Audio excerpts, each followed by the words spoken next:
We are back with Christie Leath-Warren with Cone Health Urgent Care at Reidsville, and we're talking about all kinds of practical recommendations to help us have a healthy summer. All right, this is the next one.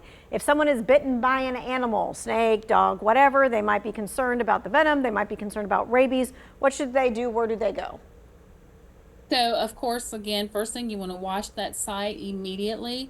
Next thing, if it's a question about rabies, you want to find out the status of the animal. If it's a pet or your neighbor's dog, you definitely want to find out their vaccination status.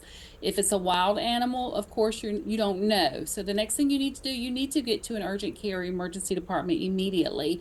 If you know the pet's rabies status, most likely you'll get an antibiotic. We may update your tetanus shot, but if you don't know, then we do recommend the rabies series of vaccines or the post exposure prophylaxis.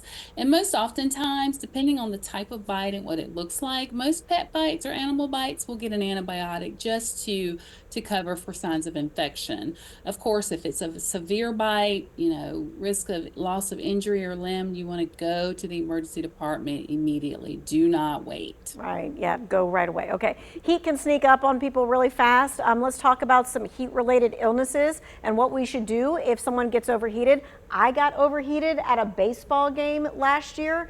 All of a sudden, everything started like closing in, and I was like, what is happening to me? Yeah, that kind of sneaks up on us. We feel like we're okay when we're outside, but it can happen really quickly. It's first thing with heat-related injuries, you can have sunburn, you can have sun poisoning, you can be dehydrated. There are a lot of different things that can occur. So the biggest thing you want to understand or realize when that is happening to an individual or even yourself. So again, limit your exposure to the sun. Make sure you're drinking plenty of fluids. You're going to drink more than you typically would if you were at home in the house. If you're outside, you're going to drink more. Big things that you want to be concerned about. If you notice someone has been out in the heat for a long period of time and they're not sweating, their skin is hot and dry and they're not sweating, that's a big sign that they need to get somewhere immediately, hydrate, and seek care.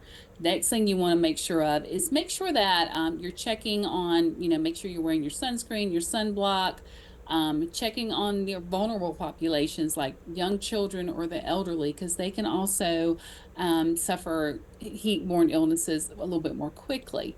And never, ever, ever, ever leave your pets or your children in the car on a hot summer day. Yeah, if someone gets like that overheated and stuff like that, you should be putting like whatever you got, like if it's a cold water bottle or whatever, just on their pressure points, right? Their touch points. Yeah, cool compresses, hydration. If you have access to electrolyte replenishments like Gatorade, that's a good thing.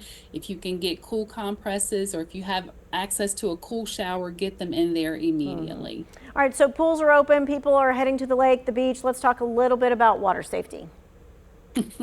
So, water safety, that's a big one. That's a big one for us. So, first and foremost, if you need a refresher course or you don't know how to swim, Cone Health offers classes at their Cone Health Sagewell Medical Fitness area in Med Center in Greensboro. So that's something to keep in mind. But of course, if you're around the water and you don't know how to swim, or you do know, make sure that you're wearing your life jacket. That's something that we all can do, and it doesn't hurt anyone. Next thing you want to do, you want to always supervise children. Drowning deaths are the leading cause of accidental deaths in children under the age of 5. So always have parental supervision when your children are around water. Next thing you want to do, you want to avoid alcohol when you're around water because things can happen. And like I said, it only takes a few seconds for someone to drown.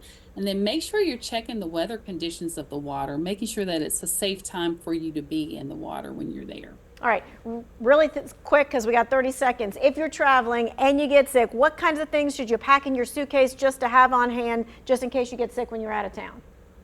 I'd say a first aid kit, pain medication, antibiotic ointment like Neosporin.